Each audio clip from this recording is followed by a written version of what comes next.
안녕하세요. 김재웅 훈련사입니다. 오늘은 이 얘기를 좀 해드리고 싶어요. 어저께 어느 보호자님께서 오셔서 저한테 그 얘기를 하더라고요. 자꾸 안아주고 이러 하는 게 잘해주는 거 아니냐. 많이 놀아주고, 산책 많이 시켜주고, 간식 많이 주고, 이러 하면 잘해주는 게 아니냐. 그런 얘기를 많이 하시던데, 저는 뭐 그게 맞다고 생각해요. 그 뭐 잘해주는 건 맞겠죠. 근데 정말 잘해주는 게 무엇인가에 대해서 우리가 한번 생각해 볼 필요가 있을 것 같아요. 잘해주는 게 뭐냐? 저는 개인적으로 뭐 안아주고 간식 주고 뭐 산책 많이 시켜주고 뭐 그것도 맞겠지만 제 기준에서는 개의 마음을 편안하게 해주는 게 잘해주는 거라고 생각합니다. 개의 마음을 편안하게 해주는 거. 그런데 우리 어제 그 질문하신 보호자님이 개를 안아주고 뭐 이뻐해주고 이렇게 뭐 진심으로 이거 하시겠죠. 근데 제가 볼 때는 그 안아주기가 오히려 집착을 만드는 것 같았어요. 편안한 게 아니라 오히려 집착. 우리가 뭐든지 적당해야 돼요. 우리가 어떻게 보면 뭐 과잉보호라고 하잖아요. 사람으로 치면 마마보이 만들듯이 정서적으로 우리가 독립을 시켜주는 게 잘해주는 거지. 이 안아주는 행위도 뭐든지 지나치면 어떻게 돼요?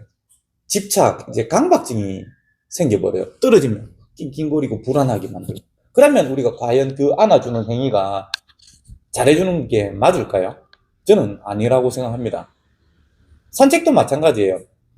산책도 제가 이전 영상에도 그런 얘기 했지만, 어, 여기 대한민국에 산책하신 분들이 산책이라고 이제 데리고 나가 계시겠지만, 저는 제가 볼 때는 저 산책이 아니라 흥분 교육이고 긴장 경계 강화 교육이라고 생각해요. 본의 아니게.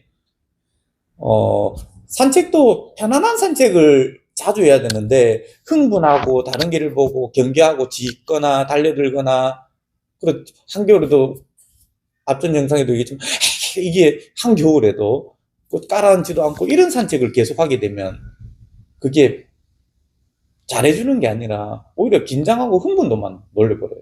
높여버려요. 그러면 우리가 빨리 얘기하는 게 잘해준다. 잘해주려면 어떻게 해야 될 것 같아요? 가르쳐 줄 수 있어야 돼요. 개의 습성에서, 무리 생하는 개의 습성에서 이 무리를 이끌어 갈 수 있는 강력한 힘, 믿고 의지할 수 있는 그런 힘 있는 보호자가 되어 주셔야 돼요. 그러기 위해서는 집에서도 뭐든 안아주는 게 나쁜 건 아니지만 적당해야 돼요. 과하게 하면 집착을 만들면 그거는 오히려 잘해주는 게 아니라 못해주는 거예요. 마음을 힘들게 하기 때문에. 산책도 마찬가지예요. 산책도 내가 리드해서 엄마가 알아서 할게. 아빠가 알아서 할게. 그렇게 믿고 의지할 수 있도록 편안하게 내가 리드를 해주셔야 돼요.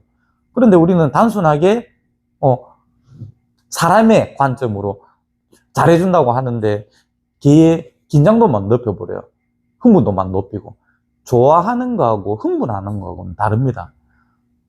그래, 다시 얘기를 하자면 잘해준다. 어떻게 해야지 잘해주는 것이냐. 개의 마음을 편안하게 내가 리드해주고 내가 좀 혼자 정서적으로 독립시켜주고 혼자 있을 수 있게끔.